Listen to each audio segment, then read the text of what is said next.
Hi అండి, welcome to my channel అండి. ఈరోజు మనమైతే చెరువులోకి వెళ్ళేదానికి మొత్తం తెప్పలు అలాగే వలలు అన్నీ రెడీ చేసుకొని చెరువు దగ్గరికి అయితే వచ్చేసామండి. చూడండి, మా చెరువు అయితే ఈ విధంగా ఉంది. ఇప్పుడు మనం చేపలు అయితే పట్టేసామండి. చూడండి, వలలు అయితే వేసేసి చేపలు అయితే పట్టాము. ఇవి వచ్చేసి బొచ్చులండి, శిలావతులు అంటారు. నేనైతే ఆల్రెడీ చేపలు అయితే పట్టేసాను, మీకు లాస్ట్ క్లైమాక్స్లో చూపిస్తున్నాను. ఇప్పుడు ఉదయం అండి, వలలు వేసేసి మేమైతే చేపలు అయితే పట్టుకొని వేరే చెట్టు కింద అయితే కూర్చో ఉన్నాము. ఆ వీడియో మీకు చూపిస్తాను.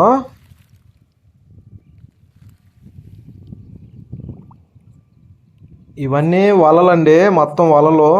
మేమైతే బ్యాచ్లుగా ఒకేసారి అయితే దిగుతాము మా చెరువులో అనేది.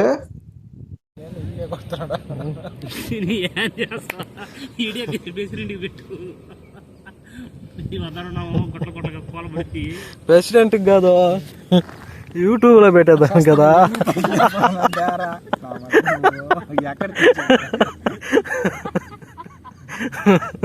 నేలల్లో కూర్చొని చేప పెట్టుకొని ఉన్నాము. మన ఇదో ఈడే మొన్న బిర్యానీ తినిందే, ఎవరే కనుక్కలేరురా నిన్న. ఆడొక బ్యాచ్ అందరూ నేర్చిపోయి పొనుకో ఉన్నారు. నేనైతే పొనుకో ఉన్నా. ఏమంటే అందరూ నీరసించిపోయి బోటు మీద అయితే తెప్పల మీద అయితే కూర్చొని ఉన్నాము. ఇప్పుడైతే మళ్ళీ వలల కాడికి వెళ్తాము. మళ్ళీ చేపలు అయితే మనకైతే పడిపోయి ఉన్నాయి. చూడండి, అన్నీ ఇవే పడ్డాయండి. శీలావతులు అంటారు, ఏమంటారు నాకు తెలియదు. మేమైతే ఒరిజినల్గా బొచ్చ చేప అని అంటాము. మా నెల్లూరు సైడ్ అంతా బొచ్చ అని అంటారు వీటిని. అయితే వీటిని మనం పట్టుకొని పోయి ఇంటికి పోయి వీటిని అయితే కూర అయితే వండానండి. మా చెరువు చేపలు ఫస్ట్ రోజు అయితే పట్టి కూర అయితే వండాను. ఇవి ఎట్లా వండానో ఎలా చేశానో ఒకసారి మీకైతే చూపిస్తాను. ఏమంటే చూడండి, మనం అయితే కర్రీకి అయితే చేపలు అయితే తీసుకున్నాము. ఒక రవ్వ చేప, ఒక బొజ్జు చేప, రెండు కలిపి కాంబినేషన్లో నేనైతే కర్రీ చేస్తున్నానండి. సూపర్గా అయితే వస్తుంది రెసిపీ. ఎలా వచ్చిందో ఒకసారి చూద్దాము. ముందుగా మనం అయితే చేపలు కట్ చేసేసుకొని బాగా నీట్గా కడిగి పక్కన పెట్టుకుందాము. ఇప్పుడు కళాయి అయితే పెట్టేసుకొని ఆయిల్ పోసుకొని పప్పు దినుసులు అయితే యాడ్ చేసేసుకున్నాము. పప్పు దినుసులు వేగిన తర్వాత ఆనియన్స్ కూడా యాడ్ చేసేసుకోవాలి. ఈ ఆనియన్స్ బాగా ఫ్రై అయిన దాకా మనం వేయించుకోవాలండి. ముందుగా అయితే కరివేపాకు, పచ్చిమిర్చి యాడ్ చేసుకొని ఒక 4 వెల్లుల్లి రెప్పలు కచ్చాపచ్చిగా దంచుకొని వేసుకొని బాగా గరిటతో మీరైతే ఈ ఆనియన్స్ బాగా ఫ్రై అయిన దాకా ఫ్రై చేసుకొని అందులోనే టమాటా ముక్కలు కూడా యాడ్ చేసేసుకోండి. నేనైతే ముందుగానే యాడ్ చేసేసాను, మీకైతే చూపిస్తున్నాను. మంచి ఎర్రగా మాగిన టమాటా ముక్కలు వేసేసుకొని ఒక 2 నిమిషాలండి మూత పెట్టి అయితే ఉడికించుకోండి. చూడండి, 2 నిమిషాలు అయిపోయింది. ఈ టమాటా కూడా బాగా కుకింగ్ అయ్యింది. ఇప్పుడు ఇందులోనే రాళ్ళు యాడ్ చేసుకొని 1 స్పూను పసుపు కూడా యాడ్ చేసుకుందాము. అలాగే కారం కూడా యాడ్ చేసేసుకుందామండి. మీరు కారం ఒకరోజు చూసేసుకోండి. మేము కారం ఒకరోజు ఎక్కువ తింటాం కాబట్టి మేము ఈ రెసిపీలో కారం అయితే ఎక్కువ వేసుకుంటున్నామండి. ఇది బాగా ఫ్రై అయిన దాకా ఫ్రై చేసుకొని ముందుగా నానబెట్టుకున్న చింతపండు పులుసు అండి ఇందులోనే యాడ్ చేసేసుకోవాలి మీరైతే.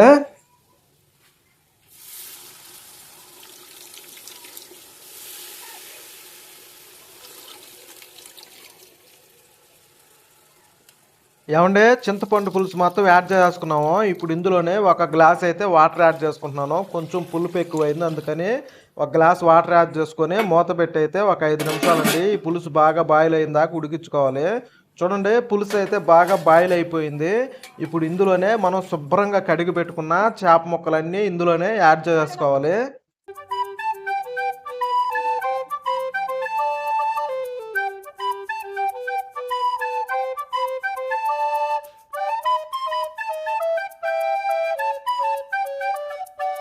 ఏమంటే చేప ముక్కలన్నీ యాడ్ చేసుకున్న తర్వాత మీరు కళాయి ఈ విధంగా పట్టుకొని రౌండ్గా తిప్పుకోండి. ఇప్పుడు ఈ పులుసు అంతా ముక్కలకు పట్టుకొని బాగా ఉంటుంది. ఫస్ట్ టైం కాబట్టి మీరైతే గరిటతో కలుపుకోవచ్చండి. ఇప్పుడైతే ముక్కలు విరిగిపోవు. నెక్స్ట్ టైం ఏంటంటే గరిటే పెట్టకూడదు మీరైతే. ఏమండి, ఈ చేప ముక్కలలో వాటర్ కంటెంట్ అయితే ఉంటుంది. మీరు పులుసు ఎక్కువ పెట్టుకోవద్దు. ఈ చేపల్లో నుంచే మీకు వాటర్ అనేది వస్తుందండి. అప్పుడు మీరు పులుసు ఎక్కువ అయిపోతుంది. ఇప్పుడు మనం మూత పెట్టుకొని ఒక 10 నిమిషాలండి ఉడికించుకున్నాము. చూడండి ఎలా ఉడుకుతుందో. 10 నిమిషాలు అయితే అయిపోయిందండి మనకి. మళ్ళీ ఒక్కసారి ఈ విధంగా రౌండ్గా తిప్పుకొని మీరైతే పెట్టుకొని సన్న మంట మీద ఒక 10 నిమిషాలండి మళ్ళీ ఉడికించుకోండి. ఏమండి 10 నిమిషాలు అయితే అయిపోయింది. ఒక్కసారి మూత తెచ్చి చూద్దాము. చూడండి కర్రీ అయితే బాగా అయితే కుకింగ్ అయితే అయ్యిందండి. ఇప్పుడు ఇందులోనే మీరైతే నిమ్మదబ్బ అండి. ఒక్క నిమ్మదబ్బ పిండుకోండి. టేస్ట్ అయితే మామూలుగా ఉండదు. సూపర్ అయితే ఉంటుంది. ముక్కలు కూడా నిమ్మదబ్బ పిండంగానే కొంచెం గట్టి పడతాయండి. తినేదానికి ఎక్సలెంట్‌గా అయితే ఉంటుంది. ఏమండి ఇప్పుడు ఇంటి దగ్గర దంచుకున్న మంచి ఫిష్ మసాలా అండి. ఈ ఫిష్ మసాలా మనమే తయారు చేసుకుంటాము ఈ రెసిపీలోకి. మేమైతే ముందుగా పొడి చేసి పెట్టుకుంటాం. ఇప్పుడు కొత్తిమీర కూడా యాడ్ చేసేసుకొని ఈ ఫిష్ మసాలా, ఈ కొత్తిమీర బాగా కలిసేలాగైతే ఒక్కసారి మళ్ళీ మీరు ఈ విధంగా తిప్పుకోండి. తిప్పుకొని మీడియం ఫ్లేమ్ మీద 5 నిమిషాలండి దీనైతే మూత పెట్టి కుకింగ్ చేసుకొని దించేసుకోవడమేను. దించేసుకొని దీని రైస్లో వేసుకొని ఒక పట్టిడమేను. చూడండి కర్రీ ఎక్సలెంట్గా చాలా కలర్ఫుల్గా అయితే వచ్చింది రెసిపీ అనేది. ఇది ఎలా ఉందో ఒక్కసారి మీకు నేనైతే టేస్ట్ చేసి అయితే చెప్తానండి. ఈ మా ఊరు చేపలండి చాలా టేస్ట్గా అయితే ఉంటాయి. మా చెరువులో పట్టిన చేపలు మామూలు రుచి అయితే ఉండదు. అందుకని నేను ఈరోజు స్పెషల్గా అయితే దీని అయితే వండుకున్నానండి.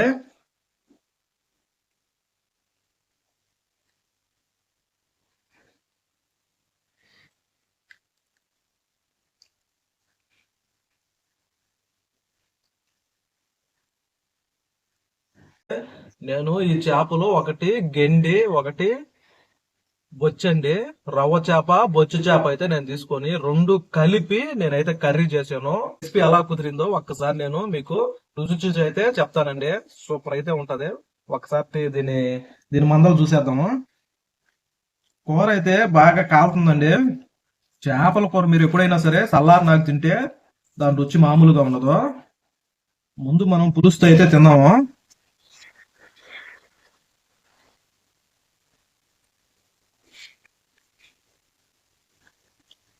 వేరే లెవెల్ అంతేను.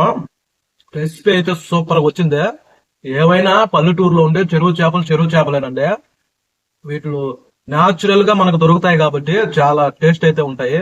వీటికి ఎటువంటి మెడిసిన్ ఉండదు, ఏమీ ఉండదు. అందుకని వీటిలో ఈ చేపలు అనేది అంత రుచిగా ఉంటాయి. మీరు ఎప్పుడైనా సరే పల్లెటూర్లలో అమ్మే చేపలు తీసుకొని ఒకసారి టేస్ట్ చేయండి. చాలా సూపర్ గా అయితే ఉంటాయి.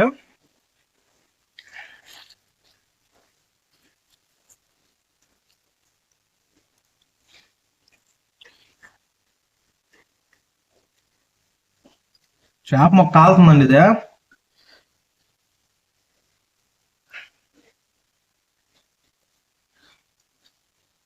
ముళ్ళులు అయితే ఉంటాయి. జాగ్రత్తగా పిల్లలు తినేటప్పుడు కానీ మీరు తినేటప్పుడు కానీ జాగ్రత్తగా అయితే చేపను అయితే తినండి. ఈ చేప ముక్కని రైస్ లో పెట్టుకొని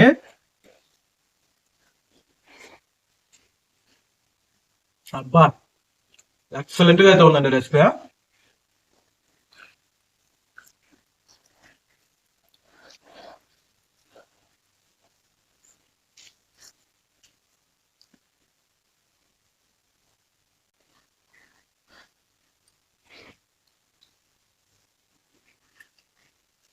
ఏమంటే మనం చేపలు పట్టి తోమి వండి తెలియకి మధ్యాహ్నం అయిపోయిందండి. మధ్యాహ్నం బ్రష్ చేసుకున్నాను.